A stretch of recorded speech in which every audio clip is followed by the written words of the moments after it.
San Chi Chow, Jack Chu, Patrick Cressina, Travis Desjournet, Sebastian Garcia. Oh, that makes me have much trouble with Sagnit Ghosh, Gregory Gibbling, Philip Godoy, Sean Gupta, Tan Ho,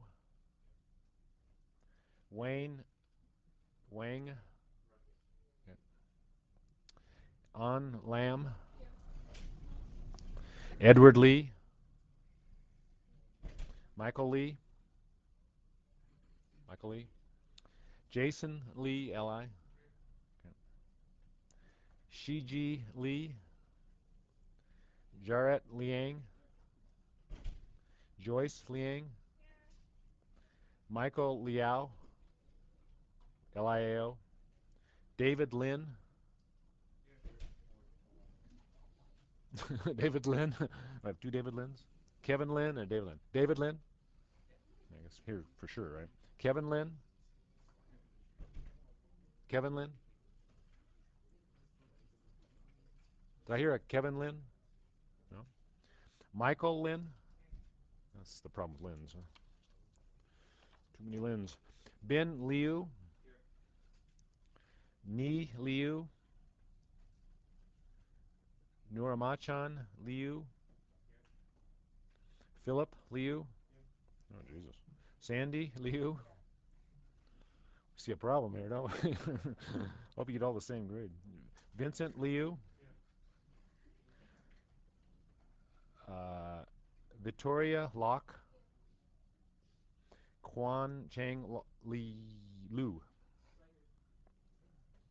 Kurt Moen. Bin Nu. Hai Nguyen. Hai Dang Nguyen. Jun Niu. John Secord. Toming Shi. Tony Shi. Carl Skucha. Anatoly Smolkin. Grace So. Jason Sarathapat. Yep, thanks. Ju Sun. Lee Sun. Eric Swanson. William Sang. Win Toon. Sahand Vantanaka. Say it? Vatanka. Well, that's not so bad. Michael Vo. Jonathan Vuelm. Beverly Wang. Frank Wang. Guo King Wang. How you say it? Guo Chung. Wu Yang. Yu Yang. Yu Wang. Okay, got it right. Ping Wu. Yong Yang. Okay, let me go with the ones that I missed. So here. Joshua Chang. Valerie Chang. Richard Cheng. Patrick Cressina. Travis DeJournet. Sebastian Garcia. Michael Lee. Michael Liao. Kevin Lin. Ni Liu. Bin Nu. Hai Nguyen. John Secord. Ping Wu. Okay, is anybody who was pre-enrolled who I did not call? Okay, so I'll say the plan again. The plan is, so we got a few here. 1, 2, 3, 4, 5, 6, 7, 8, 9, 10. So 10 plus 15, 25. So that may get most of the waiting list. So I'm not going to be able to make a decision on the waiting list today. I'll make it on Wednesday, okay? What you should do is, if you've got a reason why you need to take the course, like, I guess reasons would be, you're going to take prelims as a graduate student, you're a graduating senior, but you wouldn't graduate. You might, if you're graduating especially after this semester, that would be a little higher priority. If you're a senior graduating at the end of the year, that's a little bit lower, okay? If you're a junior, well, but I think it looks like we're going to be able to get most people in, so that's so I wouldn't be too worried. It always drops off a little bit, especially if you're willing to wait another week. You know, there'll be another drop off after we put out the first assignment.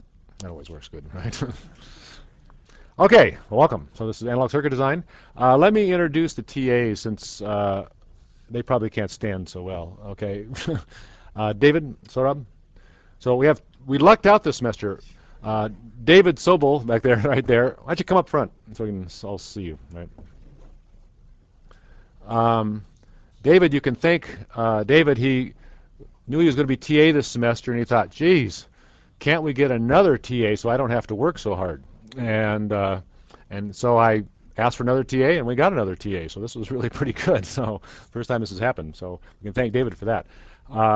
Basically, we're going to have 2 discussion sections. One's Tuesday and one's Friday, and we'll start discussion sessions this week. So there'll be discussion section tomorrow. Okay, and let's see. I guess one of you guys will take one and take the other.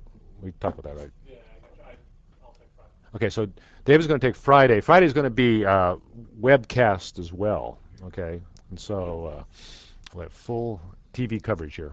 We're going to start off with projects. You know, there'll be one project, or call them problem. What do we call them? We call them design problems, right? Not really projects, so don't panic. Just a design problems. But we'll have one this semester, one this before the midterm, and 2 after the midterm. That's our new strategy. So you'll have lots of work with these guys, I think, during those problems, as well as, of course, answering homework and so on. And I guess you'll put on the web your office hours. You done that yet, or?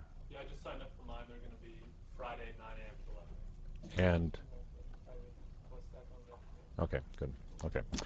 So tomorrow, Sorab, you're going to have a discussion, and it's where going to be? You know where it's at? It's somewhere in Korea, I guess, 249. Okay, wherever it's officially supposed to be, that's where it's going to be. Okay. So I guess that's it. So you guys you can welcome to stay or whatever.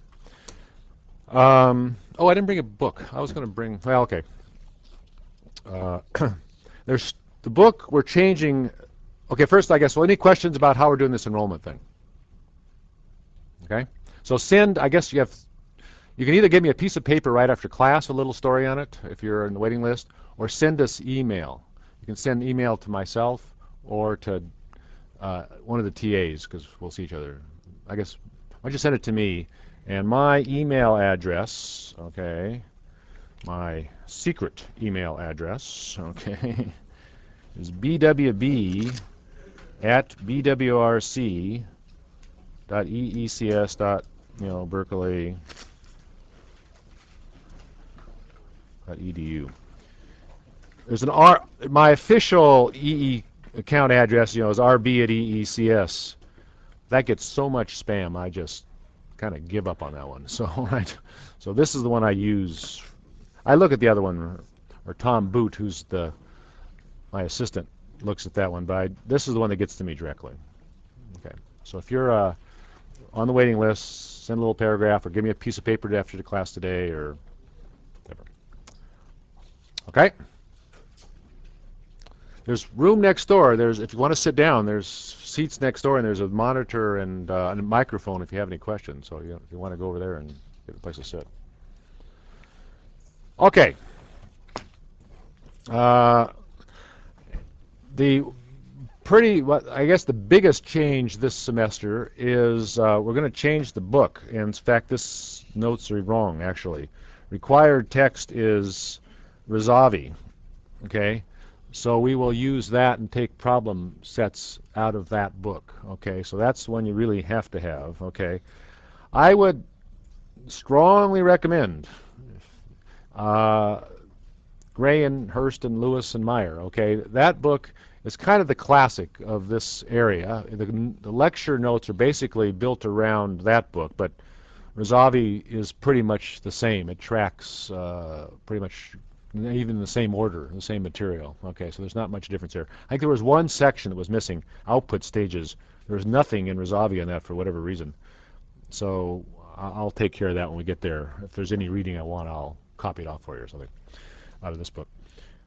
But the point about this Gray and Meyer, it's more advanced. It's what's used in 240, okay, and it's kind of the reference book, I'd say, out in industry in some sense. There's a lot more material there. The reason I switched this semester because there's a little bit too much material. In fact, what it does is it does bipolar as well as MOS, which adds one level of complexity. We'll primarily be only looking at MOS with little sprinklings of bipolar in there. That book in the original early days was a purely bipolar book, and it's kind of progressed towards more CMOS. But unfortunately, they did not prune back. They just added and added and added. So it's a pretty thick book, and it's a little hard to get the parts out of that you really want. And it's a more advanced, basically. It's a more advanced book than Razavi. So I think Razavi would be a little easier for you to read and a little bit, but if you getting used to this other book, particularly if you're going to go on in this area, if you're going to take 240, you plan to do that or whatever, I'd say I would get Gray and Meyer. There's a bunch of other books. This Thomas Lee, I took off. Tom Lee, CMOS RF book. The nice thing about that one, it's paperback, which makes it a little bit cheaper, which is one thing nice about it. It actually has a lot of background material in it that's exactly what we're going to cover in this class. But Tom's kind of the other extreme from Gray and Meyer, whereas Gray and Meyer is pretty dense and quite, I wouldn't say difficult to read, but it's pretty dense. Razavi's kind of in the middle. Tom Lee's kind of nice reading. He gives a little historical background. He's kind of a little sense of humor, so it's kind of a little bit easier to read, and it covers a lot of the same material, and so it's a good book to get, I think. And of course, it does do a lot more on RF, which we'll do a little bit of, not a lot in this course, but I think it's always kind of fun to sort of use RF as an example of what you've learned. Okay, books. That's it. Okay. I put them on reserve in the library, so they should be there too. Okay, so what are we talking about here? So basically, what we're doing is 140. We assume that most of you had 105. The real material that you need to have out of back, if you didn't come from here or this is your first time you've taken a Berkeley course, what you really need is basic circuit analysis. That's really what I assume, okay? And I'll go relatively fast through the MOS model, but the MOS model, I don't really get into the physics of it very much at all. So it's really basic, and later today I'll go through, well, very soon, I'll talk about what I need. Effectively, why do analog circuits? Let me give you a little pep talk on why this is a good thing to do, okay, right?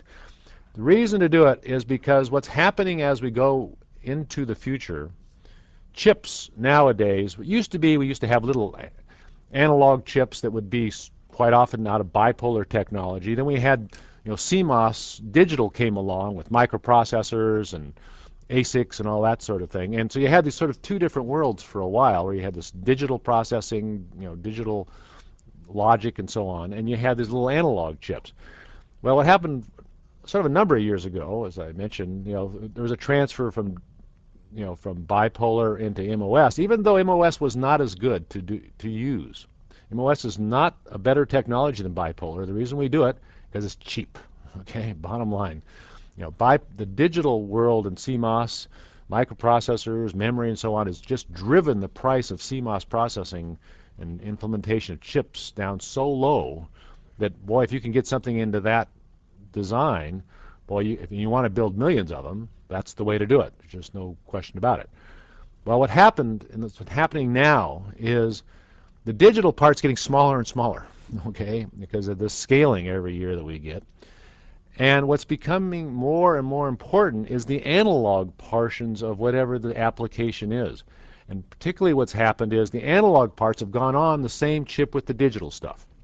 So that comes under the story of SoCs, system on chips. And boy, that's kind of the name of the game now except for there's a few very high volume products like you know, microprocessors like Intel and AMD do. But that's, kind of one very unique, set of very few companies doing that, much less people.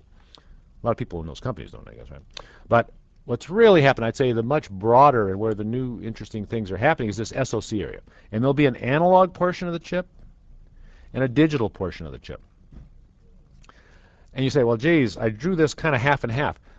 That's what's kind of weird right now. The digital part scales just directly with good old Moore's law. I mean, every new process around, the digital part just shrinks by a factor of 2.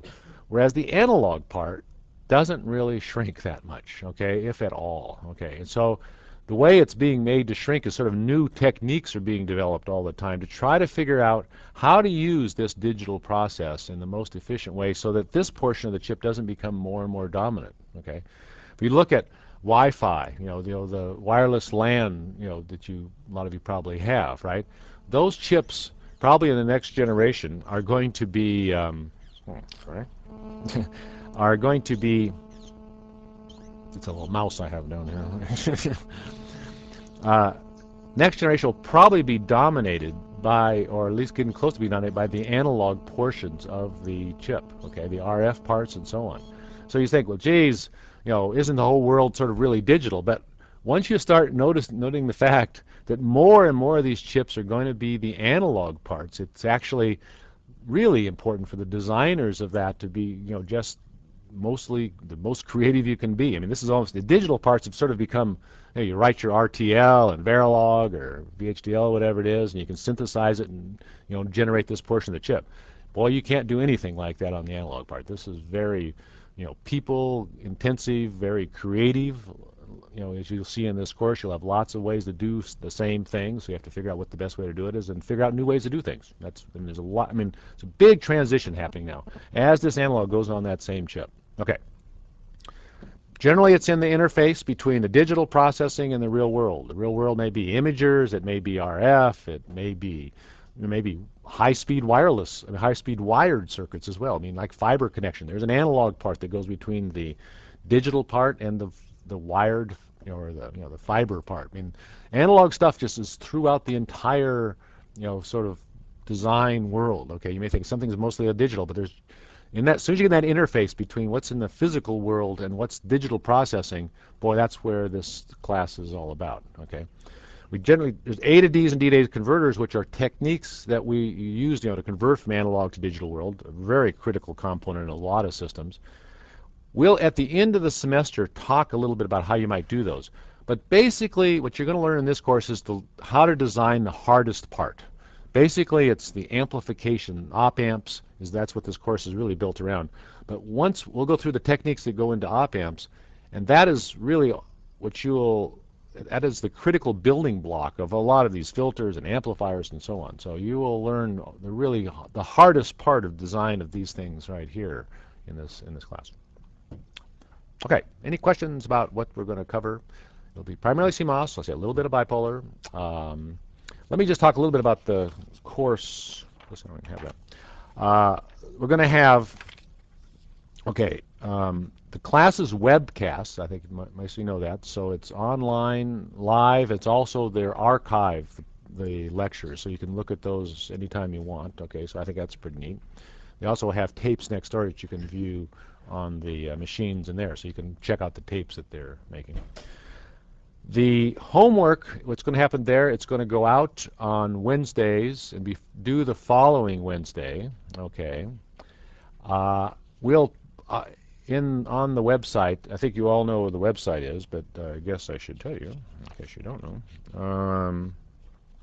So the class website is not the standard place. It's at bwrc.ex, Berkeley.edu, usual thing, /classes/EE140. Okay. So this is the class website. There's a news group. There's the 140 news group, which we'll also use. Okay. So use that heavily. So look at that news group. There's a link to it inside this on this web page, on the first page of this. And inside that, all the lectures are there, past exams, past homeworks, past projects. I leave most of the past material up so you can look and see what's happened in the course if you're interested to see what really goes on. Okay. In there, in the lecture part, we'll have the schedule for when the homeworks go out and when the projects will go out. So we're going to have 3 projects, as I mentioned. The 3 projects will be one before. The way the class is set up, basically before the midterm, which is like in the middle of the semester, which will not be here. It'll be in Sibley Auditorium. You'll hear more about that later on. I should just mention that now. That's about in the middle, about the 8th week. We will cover everything up to, but not including frequency response. Okay, so basically this early part of the material is all sort of DC analysis. We don't worry about frequency response. How you do current sources, how you do gain, how you put stages together, how you do differential pairs, all this kind of DC analysis and biasing. Okay, small signal and large signal, but 0 frequency basically. Starting at the midterm, actually the lectures will start before that, but the material will not be covered on the midterm, but lectures will start about the same time. We'll do frequency response, then we do feedback, then we do stability, and then we sort of do some applications. And so that's kind of what the course. So it's up to before it's large and small signal analysis at low frequency or DC, and then after the midterm it's frequency response and this feedback and compensation, stability, and all that kind of stuff. So that's kind of how the course breaks up. So one project will be on before the midterm. Another project will be a few weeks after the midterm on frequency response, sort of designing a high-speed amplifier without feedback.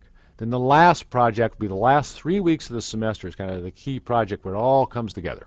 And that'll be a circuit that has feedback and compensation and stability and be a real complete op-amp design. So that's how it works. So sort of DC biasing and small signal gain will be the first project.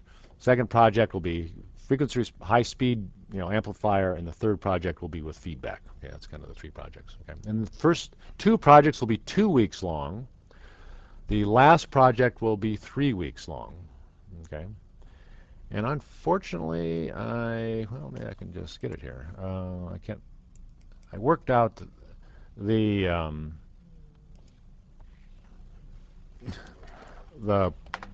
weighting.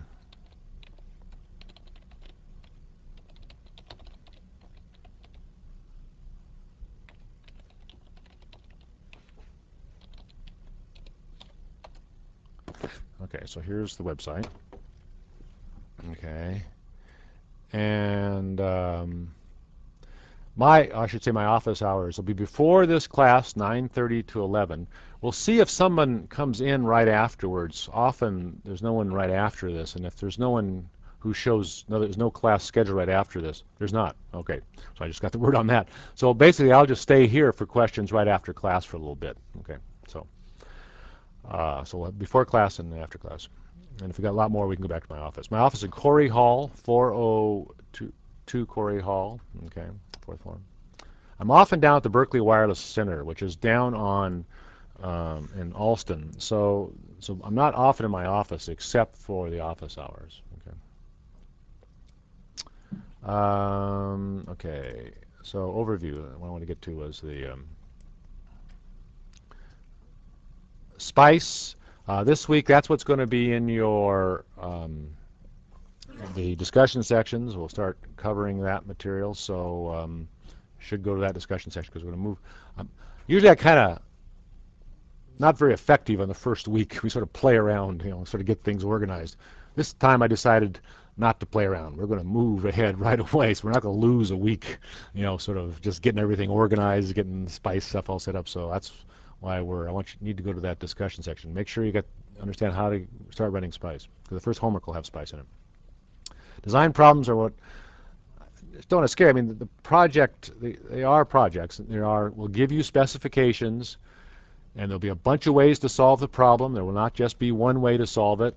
We won't tell. There's no one right answer. Okay, and so basically, those 3 projects, they'll be weighted 5, 10, and 15%. So I told you there's 3 of them. So one before the midterm will be 5%. The second project, which is another 2-week project, will be 10%, and then the 3-week project at the end of the semester will be, it's the last 3 weeks of the period. It'll be due right the Monday after class is finished.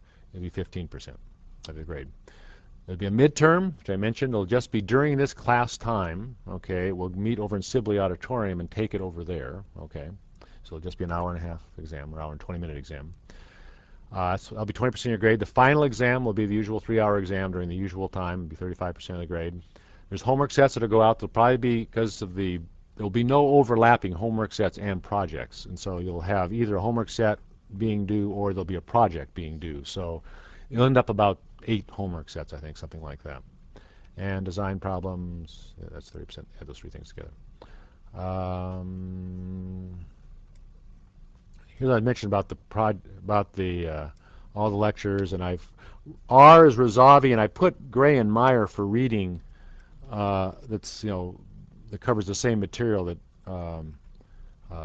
Razavi does. And as I mentioned, output stages is no Razavi, and we'll have to deal with that. Okay, and you can print out those lecture notes if you want. Is that it? On here will be everything, all announcements and grades, and like I said, be sure to look at the news groups, because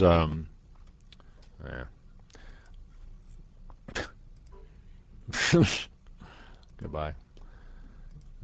Okay, so because we'll put lots of information on those news groups, and here's the other thing. Make a strong request.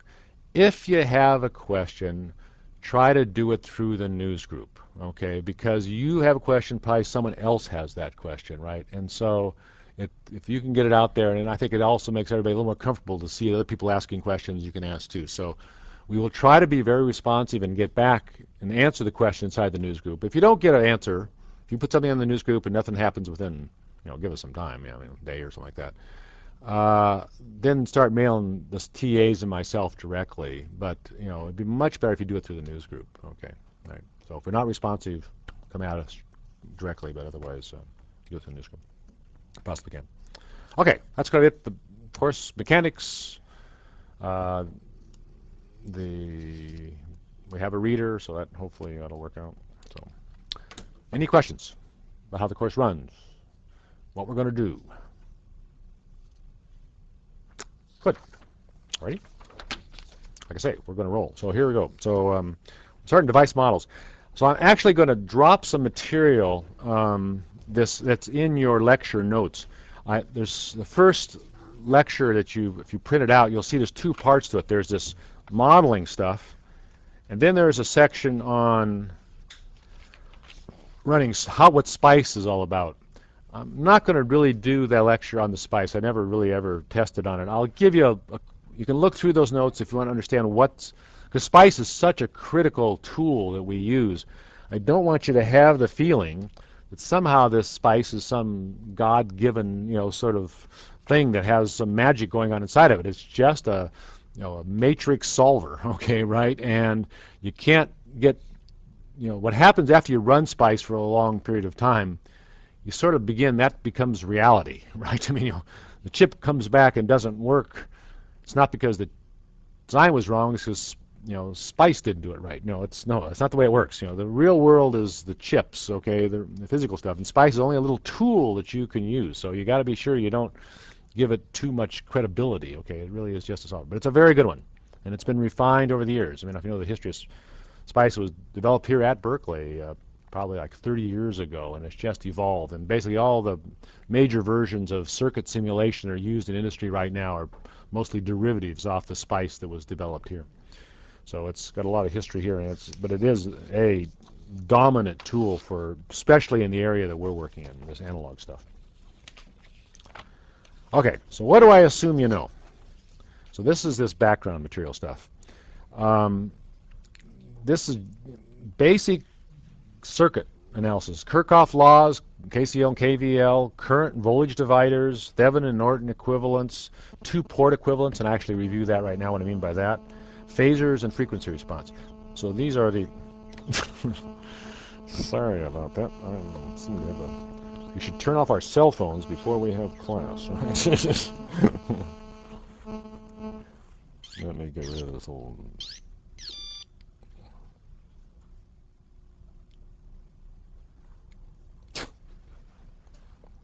can't even kill it. Ah, there. Okay, dead. All right, so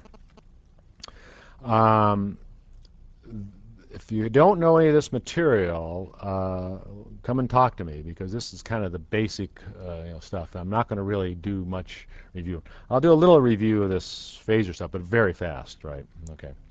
And I'm going to do this two-port equivalent stuff right now. Okay. So that's the material you need to know. Okay. Two-port equivalents, which what basically we're going to do for the first, up to that first midterm. There's two parts to it, and they're very, and I'll say this 100 times. Here's the first time you're going to hear it. Okay, you can start counting it. There's two separate problems you need to solve when we start working with these circuits. Problem one is a large signal, and I'll refer to it a bunch of different ways, DC biasing, but basically we're figuring out how much current, DC current, is biasing up all our transistors. We're figuring out the voltages, the DC voltages across those transistors to make sure they're on the proper region of operation. Okay, that's one, and it uses a different device model. It uses a very different way of analysis. So we first do this DC analysis stuff. After we get all those currents and voltages, then we check to see which region of operation our transistors are in. Then we switch over to type 2 of analysis, which is small signal. These first equations are nonlinear. We can't use those very easily to solve a circuit. So what we do is we linearize that by assuming that we're working with very small changes across that DC bias points that we calculated in the first part. Then we figure out things like gain, input resistance, output resistance, and eventually we'll worry about frequency response with that. Okay, so it's two separate problems: DC analysis and small signal analysis, or linearized analysis. Okay, what I'm talking about right here, this two-port equivalent, is the structure that we will use for the small signal part of the analysis. Okay, so we don't do this two-port stuff when we do DC analysis, and I'll talk about that in a minute. This two-port thing, really what we're talking about is, I think you all know what two ports are. You can sort of abstract away any kind of, circuit as two ports. Okay, this is sort of in and out. Okay, so it's basically you have, voltages and currents driving this, and you're looking at something on the output which is driving to the next stage. So this is the two-port equivalent. So what we'll do is take complicated circuits and reduce it down to something that looks like this. So here's that box I was talking about. There's an input resistance that we're looking into here. So here's the edges. This is this edges of this abstraction of the circuit we're going to do, right? So here's the input. Here's the output, okay? And inside that box, no matter how complicated it is, this may be 16 transistors and resistors and all sorts of stuff, we're going to turn it into an input resistance, an output resistance, and a dependent voltage source. This has a voltage gain, which is dependent, and it's dependent on the input voltage, which is the voltage across the inputs of that port, two-port. This is not a complete two-port. There's something missing here. Anybody have what's missing in this two-port from your little circuit theory days? Looks familiar to you? No one's ever seen a two-port before? There's something missing in this if you took, basically, I'm sure in, maybe it's 40 or something like that. Anything missing? All right. Capacitor. That'd be frequency response. Meredith's first, till the midterm, you're home free. Don't have to worry about capacitors. Don't have to worry about inductors. All right, just because that DC, a capacitor is an open circuit, and an inductor is a short circuit. So any capacitor or reactive element, we basically just get rid of right now. What's missing here is a dependent. Oh, that's something else we should do. I forgot about that. When you ask questions, which you should ask questions, do you have microphones next to you? Or actually, that changed. Is there a microphone sitting down there? Yeah. Okay. So you should use those to talk, because that gets it on to the, onto the tapes, and then us onto the webcast. So try to use it. I'll try to remind you, but please try to do it yourself. What's missing is a dependent source on the input side. That'd be a fully arbitrary two-port. This actually is not fully accurate. It cannot actually simulate what a complicated circuit is. But fortunately to us, that feedback, in other words, there's a voltage dependent on the output, which is in the input side of this network, which would complicate our analysis just, overwhelmingly. We couldn't do very much if we had to deal with that dependent source. So it turns out, even though it'll give us some small errors occasionally, it's easy. We can ignore it just fine. It won't bother us. Okay. So input resistance, voltage gain, R out. We will be calculating those three things for all sorts of different circuits, and that's basically what we're going to do. We'll do a DC analysis, figure out how to bias the circuit up. Then we'll go through and calculate R in, R out, and AV. So how do we define R in? We have to make some assumptions about what's connected to the output, okay, and connected to the input. So the assumptions we will make when we're calculating, let's say, the input resistance, we will assume that the output is connected to an open circuit. So for this case, RL will be equal to infinity. Or another way of saying is I out equals 0. That's our assumption when we calculate the input. They say, well, geez, there's no connection between the input and output. But there is in the real circuit. There's not in our abstraction of it here, but there is in the real circuit. There's a connection. There's all sorts of things connecting the input and output together. So we have to make an assumption about what's connected to the output. This is a voltage input, voltage output two-port, okay? Sort of Z parameters, okay, from circuit theory days. And basically we have to make, when we do the input, we assume that there's an open circuit on the output. And the way to think about what's our choices? You could have an open circuit here, we could have a short circuit here, okay? Or we could have, 50 ohms or something, right? Well, it doesn't make sense to make some arbitrary number like 50 ohms. So it's going to be input or open circuit or short circuit. And it doesn't make sense if we're trying to get a voltage out to assume we have a short circuit here, right? I mean, that means the output voltage is 0.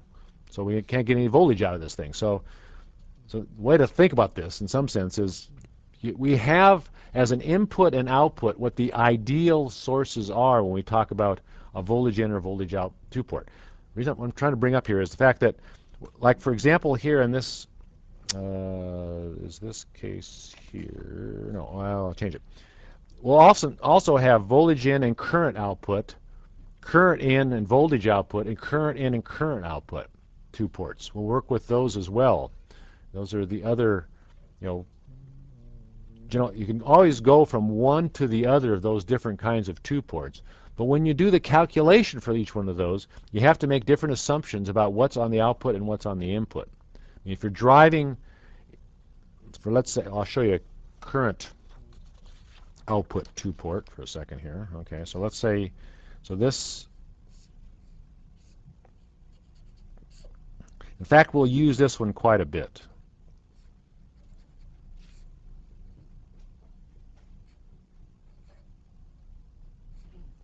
And this is a dependent current source, and here's V in, and here is a G sub M, okay, actually let me do big G sub M, times V sub N.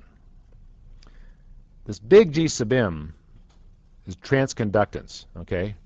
And when I talk about a big, I'll talk about two kinds of G sub M. When I talk about circuits, this is sort of circuit transconductance, okay?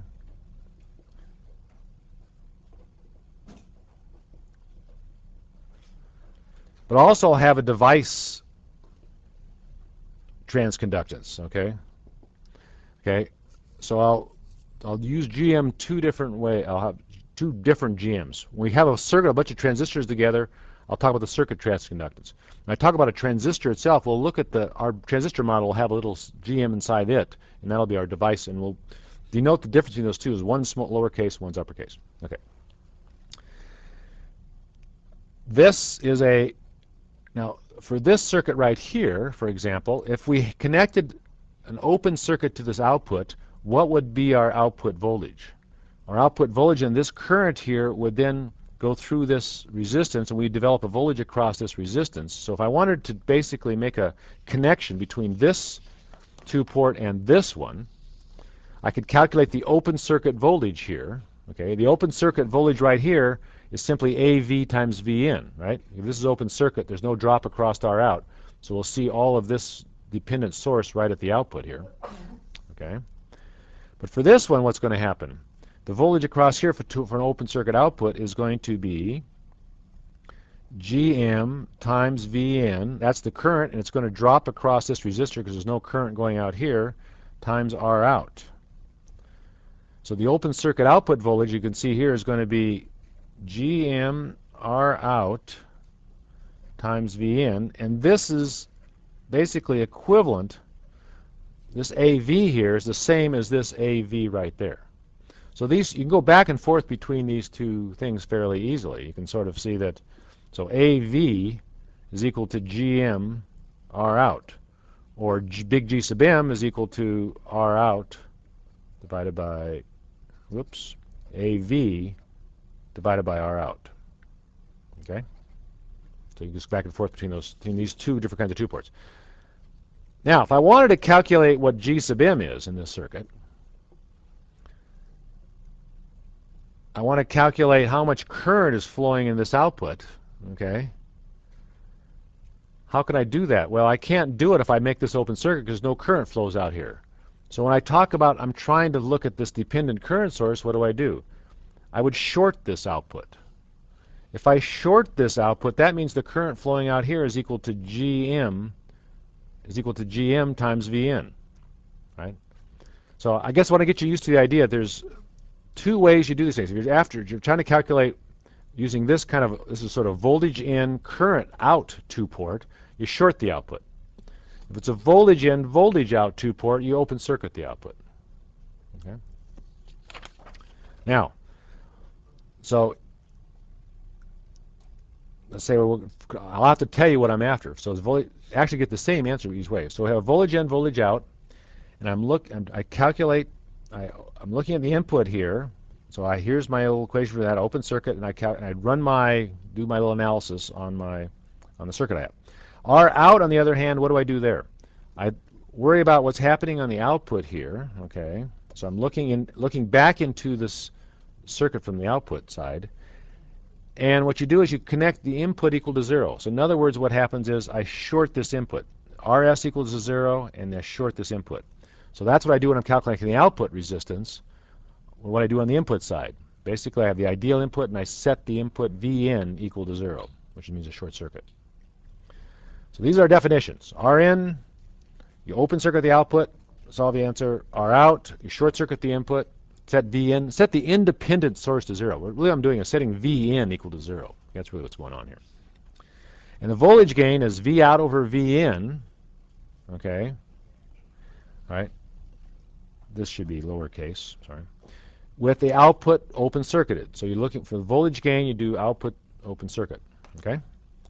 Now, that's the basic two-port. And we'll use these equations over and over again. I'll show you lots of examples of how we do this. So that's going to be what we'll do this many, many times. So this is sort of a little high level, a little abstract right now. Why do we do this, though? One reason we do this is because it's real easy to put things together. Once we have a two-port of one circuit, okay, we can cascade the two ports together. So here's one circuit, two-port. Let's call this two-port 1, and here's two-port 2. Two-port 1 has an input resistance, an output resistance, R out 1, and a voltage gain 1. Okay. If I connect the output of this first two-port to the second two-port, normally these would be two different circuits, right? This may be a gain stage, and maybe another gain stage. I connect to the second two-port. Okay. What we see here is we can very easily calculate what happens from across the two ports. That's what's really nice about using two ports, okay? Because once you have this little model right here, it's really easy to stick things together. And let me tell you the way this course works. What's going to happen over the next couple of weeks, we'll go through the basic, there's three basic really, okay, single transistor circuits, okay? Source followers, which are buffers, there's gain stages, which are inverters, and there's a thing called a common gate circuit, which is kind of good for high frequency circuits. So we'll go through these three single transistor circuits, really understand those well, and what we'll find is by taking those three single transistor circuits, Getting the 2 ports of those, we can build it together to make much more complicated circuits. So it's going to be really important for you. And this is something I can't emphasize enough. Really understand this material we get in the next week or two, because the whole course is just going to keep using that over and over again. You will sooner or later get it. No question, because there's no choice, because you won't get through the course if you don't understand these single transistor circuits just really well. But if you learn it right away, and I'm telling you, really learn it. I'm telling you, memorize the answers to these things. Just know this stuff so you can just write it down without any problem at all. Life will be a lot easier for you a lot sooner, okay? You will learn it eventually, so why not get it out of the way right off the bat? Okay, so we'll go through these circuits and just learn them. Because what we'll do is we'll take those single transistor circuits and start sticking them together, making more and more complicated things, okay? All right. Okay, so to put these two together, how does it work? Well, what you do is you calculate V out 1, what is it going to be? Well, notice we just have a voltage divider here, right? So here's Vn1, which is equal to Vs. Okay, so Vn1 equals Vs. Then we can calculate what V out 1 is. V out 1 is simply going to be, it's a voltage divider now. This input resistor, so you get this resistor, here's the input. It's AV times Vn1. So if you look and see what I got here, it looks simply like this. Let me just draw this. So I have a source here, AV times Vn1, which we said is equal to AV times Vs. Right? So that's here. Then we just have a simple voltage divider composed of R out 1 and R in 2. And this here is actually the V in to the second stage. So it's just real trivial to calculate this voltage right here. It's just the simple voltage divider, R in 2 over R. So V in 2 is just equal to R in 2 over R out 1 plus R in 2 times AV times Vs. So we got ourselves from here all the way over to here.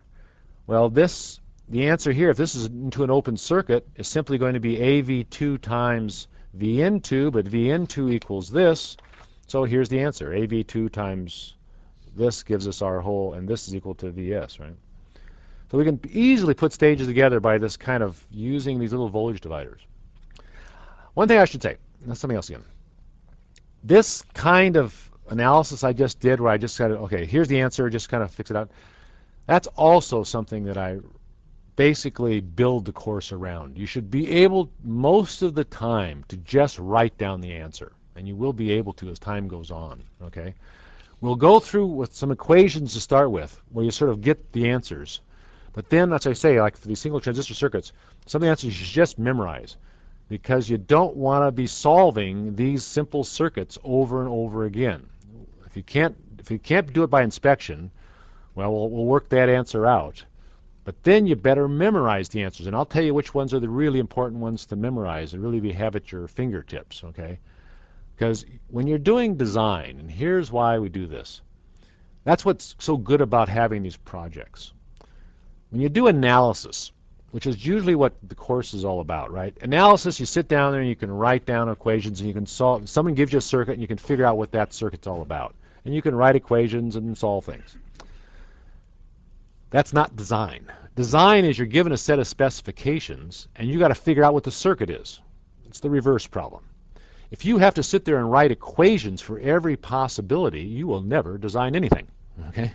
You will be writing equations really nicely, but you're not going to get any products out, right? You're not going to get a raise, right? Because you just be sitting writing equations all the time. So your boss, look what a nice analysis I did. He could care less, or she could care less. They want results and they want designs, okay? And so it's a reverse problem. That's really what this, so it's almost a crime what we teach you all the time. We teach you analysis, right? You need analysis to do design, but it's certainly very different design, and that's what you'll see as you go through doing the projects. You'll find, boy, this is a whole different world. I mean, I'll give you the specs. This thing should have a gain of 1,000 and an input resistance of 100 ohms and output resistance of 5 ohms, and do it. Your question is, where do I start? I mean, there's no circuit. How do I get going on this problem, right? Well, the problem is you're going to have to learn, look at other circuits that have been around and be able to quickly analyze things. And that's why you can't have the time to sit down and write a bunch of equations. You've got to quickly go through all different possibilities and come up with what might be a reasonable answer, and then go after it. The other reason you don't need to write equations well is because SPICE is so good. Because SPICE can solve equations faster and more accurately than you will ever do it. Okay, right? So that's really nice. Now here's the flaw. You say then, well, geez, if that's true, why do I need to think? Can't I just put things into SPICE and sooner or later an answer will be right? I'll just keep trying things. Well, that is a style of design, and I won't say it's not. And there's certainly plenty of engineers out there right now using that style. It's kind of the random walk approach to solutions. Okay, right? Unfortunately, there is a lot of possible solutions. Okay, you can be running a lot of SPICE. So when you come to me after you're doing your projects for a while, and I hear, boy, I've been really working hard. I've been running SPICE, day and night. I stayed up all night. I ran SPICE all night long, and I still don't have anything that works. There's a problem there. Okay, SPICE doesn't think for you. What SPICE does is check out what your answer is, and it checks out accurately solving these sets of equations, these linear sets of equations. And it'll use actually more accurate models than we will use for our hand calculations. But let me tell you, you got to do the stuff by hand. You got to understand yourself, and you got to put into SPICE and have SPICE just be a check on what you think the right answer is. Because if you make SPICE try to do too much, you'll just sit there and waste a lot of time. You will not get to the good answers, right? Okay. All right. Okay. So let me see here. So this is why I want to do 2 ports, and we'll keep coming back to that afterwards. But that's kind of my review of the small signal stuff. I'll tell you what I'll also do. I will take a little break every lecture if you remind me. If you don't remind me, we very likely won't get a break. Okay, and we can do it probably like about 5 to 12 or so, and so the last half hour you'll have another. So I'll give you. Let's take a little break right now because I'm giving you a lot of stuff, and we'll start actually the small signal modeling for the last half hour. And we're pretty fast now. So little 3-minute break. If you got any questions about the course or anything like that, come up and.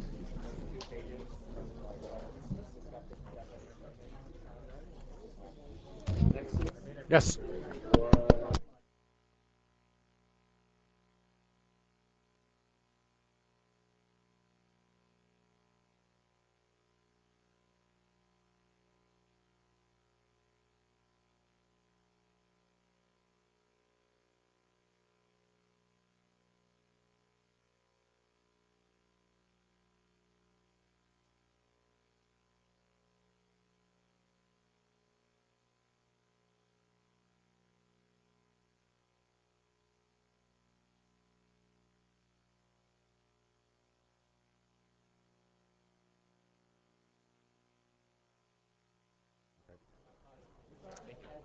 Yeah. Right now, for those of you who can just send you an email, right? Yeah. Or write a piece of paper right now with a little thing on it if you want to. Well, Okay. Fine. Either way. Either way is fine. Okay. Put your name down, everything down, your email address, right, and everything. Pardon? I see the student ID number for Michael Nemo because I think it was another one. Which one now? Which? Yeah, it's a different Michael. First year grad, she's taking this class for prelims. Should I go ahead and email you? Yes. And make that and say that. Okay. Okay. I don't need a big old sob story about. Well, that's a stop story. That's sufficient. All right.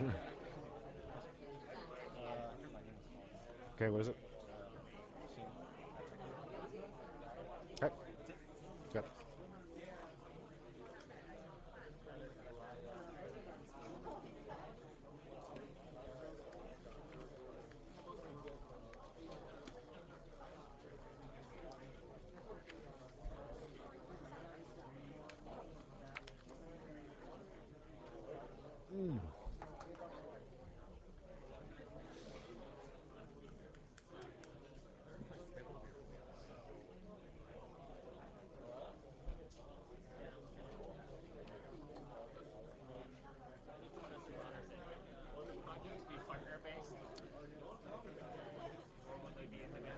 I think I'm going to do the first one partner-based and the other two, not sure yet.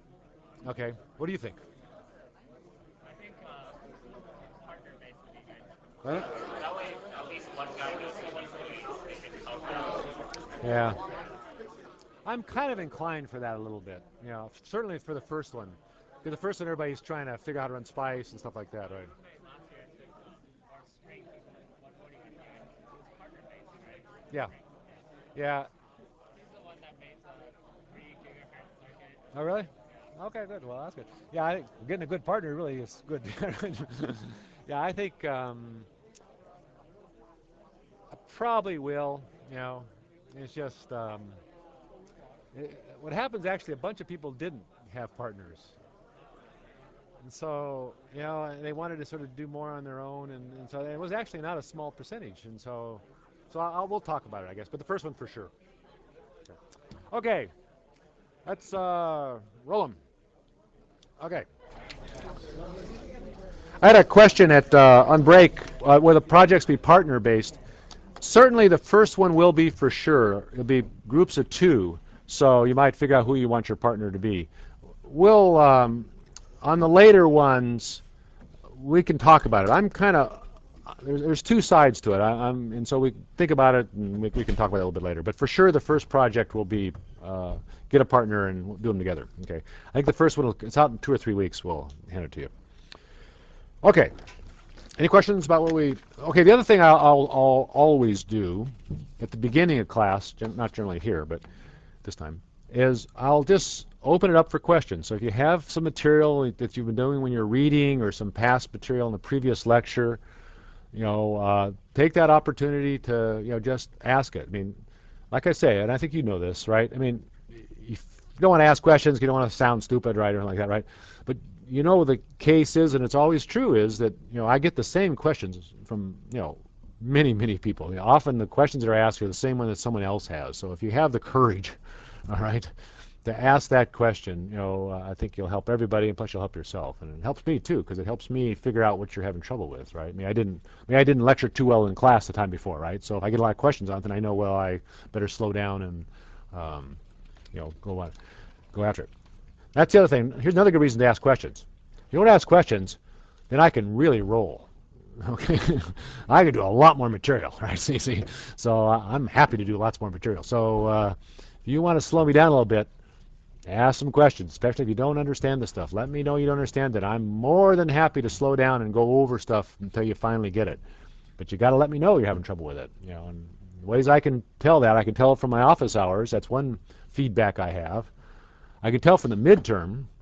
That's a little bit late, right? And I can tell from questions in class. All right, so that's the 3 ways I can sort of figure out what's going on with you. Okay. Okay. Well, this now is going to be. What we're going to do is give you a little bit of motivation for our basic small signal model. Okay, so it's going to be quite fast. The result of what we're after here is summarized on this page right here. This is the last page of this part of the lecture, the section of the lecture, and it's this stuff right here that we're really trying to get to. Okay, so that's the goal of the rest of this lecture and probably into the next part. I'm not going to do a lot of in-depth discussion of MOS physics, okay? I assume you have that, okay? But basically, let me just say a few things about it. Okay, so this is the standard IV curve. This, if we take our transistor, drain to source, gate, and bulk. A MOS transistor really has 4 terminals. There's drain, source, the gate, and the bulk terminal is the 4th terminal, okay? In fact, that 4th terminal, because quite often what happens is that we'll have a voltage from the bulk relative to the source will change the performance of that device. So we need to sort of deal with that, and we will. Okay.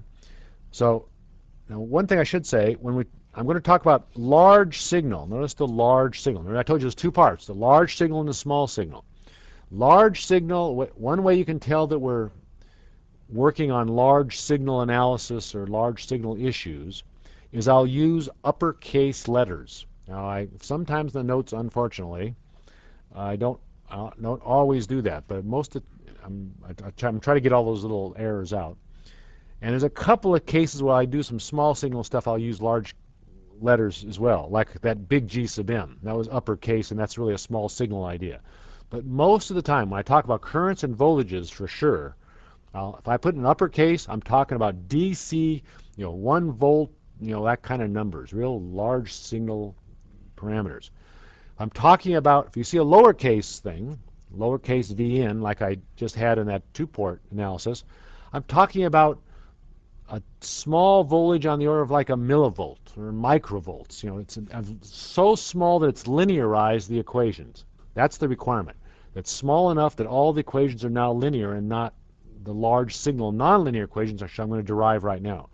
You can see this is a nonlinear relationship. As I increase VDS, I go through one region of operation, then I change into another region of operation. Clearly nonlinear. So this is not a linear equation, not a linear analysis. This is not a, it's uppercase, so you can tell this is a large signal. So this is like volts, right? And this is, 1 volt is here, and this is a half a volt here, and so on. So I'm talking about real stuff, right? This is currents. This will be, microamps. This may be 100 microamps, and this may be, 50 microamps. Okay, so it's those kind of numbers. Okay. Nonlinear. Now, an MOS device has 2 regions of operation. There's the linear region of operation when you have this, the drain to source voltage across here sufficiently small compared to the gate to source voltage. We'll talk about that condition. But this is a really important problem for us because it depends if you're in this region of operation. You can obviously see that the transistor is working very different when it's out in this region of operation. This region out here, this is saturation. This is where we'll do our circuits. So our analog circuits are generally worked in the saturation region of operation. Maybe once or twice this year I'll talk a little bit about working down in this region down here. But generally we do not do that. We generally work very hard to keep ourselves up in this region of operation. You'll see why, not too distant future, okay? Basically, this is where we have gain. Down here, we don't have any gain, okay? All right. So out here, you can see what happens. This is fairly flat. So as we change this drain to source voltage, we get a relatively constant current. So this transistor acts like a current source, and that's the key. The fact that MOS transistors look sort of like a current source is what we'll make use of to get gain. We'll use it for all sorts of things, okay? So that's really the key. So it's out in this region here, it's like a current source. Right here, it's like a resistor, okay? So, we can do resistors a lot easier than putting down a transistor, right? So we don't need to have more resistors. What we really want is current source. That's what's really unique. That's why it's an active device, okay? So down here, it just becomes almost like the same thing we can get by putting a resistor down. Okay, this is a cross-sectional view of a transistor. This is the source. This is the drain. This is the gate. This is a cut through the silicon. This is the bulk. This is an NMOS transistor, so there's electrons connected along the surface here, which connect between the drain and source. These are heavily doped N regions. Okay. Here is the large signal equation which describe this operation I just talked about. So large signal. Okay. Notice all uppercase letters. Cutoff. Region 1. Region 1 is not really obvious. I guess here it is. It says cutoff. It's really right along here. Cutoff means, doesn't tell you anything, right? IDS equals to 0. Okay? The drain to source current equals 0. If the gate voltage is less than this threshold value, VT is the threshold. And this is something which is threshold voltage. This is set by the process. The guys building the fabrication lines choose some values of this for us. Interestingly enough, for MOS, generally we'd like this, for analog circuits, we'd like this threshold to be very small. We'd like that to be actually near 0, would be just fine with us, okay? The digital guys don't like that. Digital guys, they want basically They'd like the threshold higher so they don't have leakage currents going through the transistors. They don't want it too high because then it slows down their transistors, just like it kind of slows down us as well, right? So there's a little battle going on right now in sort of the design of modern processes. That's something else I should mention.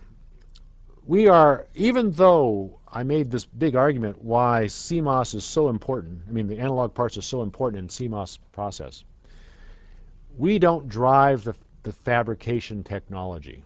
What drives the fabrication technology is things like FPGAs or microprocessors or dynamic RAMs. Those things are made in huge volumes, and so there's so much money in that stuff that for much of the process is developed on that. I mean, Intel invests, just God knows how much money they put into their process development. It's billions, okay? So there's huge money going in developing the process, and it's generally focused oriented for these digital circuits that are in like microprocessors or in memory or FPGAs. Us analog guys, even though our portion of that chip is very critical for lots of these SOCs, okay, if we can avoid making any changes in the process for our design, we will have a better design, okay? In actual fact, you'll often see there'll be the people who do the foundries will say, okay, here, I have this little special thing for you analog guys, okay? Boy, wouldn't you like to have that? This will make your designs a little bit easier to do.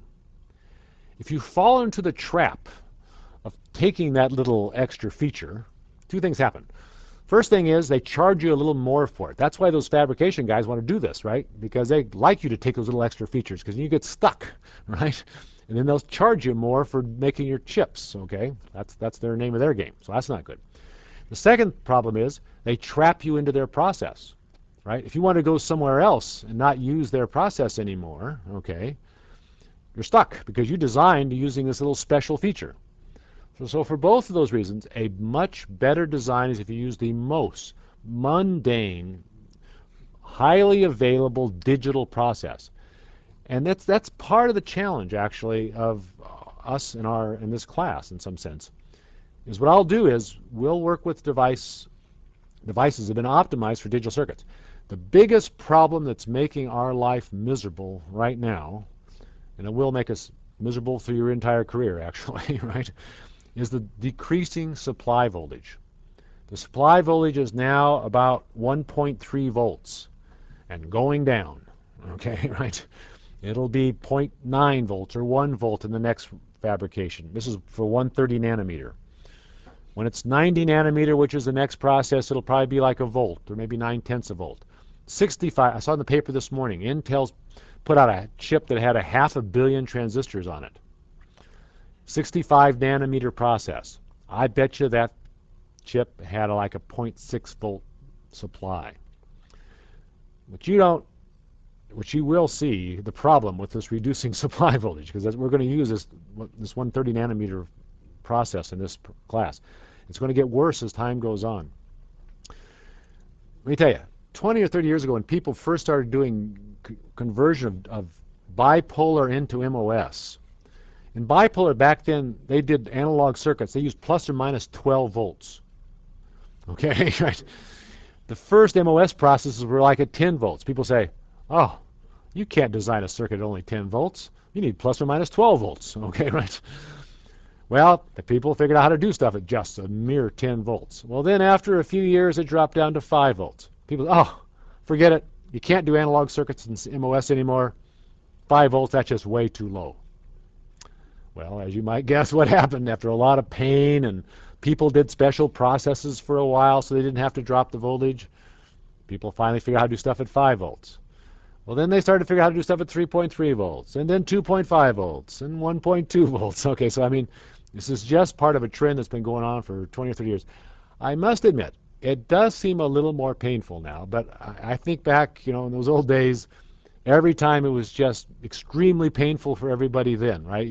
What happens is the circuits that you used in the past no longer the circuits you can use in the future. They're a different kind of circuits. Now that's a plus and a minus. If you're an experienced engineer, been out there designing all your life, all of a sudden your circuits don't work anymore, you got a problem. That's one side. For you guys, it's probably good, right?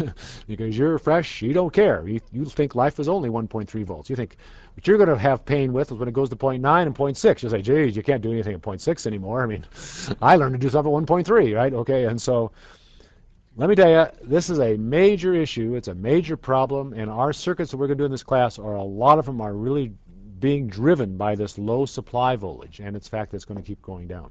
Okay. Now, okay, back to our MOS large signal equations here. For this cutoff, this is this region right here. Then there's this linear region, the region I told you about right here, that we don't really like to get into because there's really not much gain here. It's just kind of like a resistor. That's why it's linear. There's a linear relationship between current and IDS and VDS. What happens as you change VGS, this slope changes, right? So that's a different VGS, right? And that slope changes, and it changes this output current source as well. So here's the equations for the linear region operation. IDS equals K prime. K prime is another characteristic of the process. K prime equals mu times Cox. Mu is the mobility, Cox is the oxide capacitance. So this is really right. This is a parameter we'll give you. You can't change it as a designer. This is coming from the process, guys. Right? It's kind of like that threshold voltage. This is more stuff. So this is something that the process people figure out for us. The threshold, something else they figure out for us. But the rest of the parameters we can fool around with. W over L, that's the width to length ratio of the transistor. The length is the distance between the source and drain. The width is how wide the device is. We can make that that is, as a designer, that is what we can play with. We can make it less than 1. We can make it greater than 1. We can make it 0.01. We can make it 100. We can make it 1,000. We can make it 10,000. We can make that number really big if we want to. We can have a huge W over L. You say, well, why would you want to do that? Well, if you need to drive a lot of current, get really low, you'll have to make a big device. And that's okay. I mean, don't worry about that. W over Ls don't have to be equal to 10. You know, I mean, in the midterm, they probably will be 10. But, you know, most of the time, they can range all over the map. Okay, and as a designer, that's something you can play around with. Okay. So basically, you can see the current relationship between IDS and VDS. It's linear, and it's multiplied times this number here, which is VGS minus VT, minus VDS over 2. This little term right there is what does this little bend. So if VDS is small, that goes away. You just have a resistor, in other words, IDS, a linear relationship between V and I, okay? And then it kind of gets this little nonlinearity, and that's what's modeled by that. Then finally, we get up in the saturated region. The saturated region, we have K prime over 2, same K prime, W over L, your control, VGS minus VT squared. So now we have a square law dependent on VGS. In fact, if you plot, sometimes it's useful to do this, if you plot, instead of root IDS versus VGS, now this plot here is versus VDS. Now we're fixing VDS, keeping this constant, and changing this voltage. So this is for a fixed value of VDS. Right? And what happens here, if you look at this equation, if we take the square root of this, kind of lambda is a small number, so we can forget that term there for a second. We can see that we have a square root dependence between VGS and VDS, and it's offset by VT. So this thing on a square root versus VGS plot will look like this. And this connection here happens at VT, where this current goes to 0, or VGS equals VT. On it, so you get that. So that's actually very useful sometimes to find VT. So now this other term, 1 plus lambda VDS, is really this slope. If we didn't have this term right here, this thing would be exactly flat, because there'd be no VDS dependent of IDS. But there's a slope out there. This slope actually gives us a lot of trouble. If it was perfectly flat, we could have huge gains, you know, infinite gain basically, right? Because we have this slope here, it kind of reduces what our circuits are able to do. And we model that by a simple linear approximation here, lambda VDS, okay? This lambda value would be something like 0.1 or 0.01 or something like that. So it's a small change, but it's an important change because it gives us this finite slope here, and that finite slope will hurt our small signal. For DC analysis, large signal analysis is not so important. But for small signal analysis, it turns out to be very important. So this is basically our basic equations to describe this characteristic. Now, there's some more nasty stuff here. Vt is not just simply a fixed value. There's two components to it. There's a Vt0, which is, let's say, a fixed value to it. But then there is a function of Vsb. Vsb, basically try to make everything relative to the source. We'll make VGS, VDS, and VSB. Well, that's kind of minus VBS, right? And so basically we reference everything to the source. And this VSB terms, VSB equals minus VBS, right, is the voltage of the bulk relative to the source. Okay. Now, for NMOS transistors in a digital process, what we'll always do, if you think about a digital gate, if you've taken 141, right, it looks like this, right?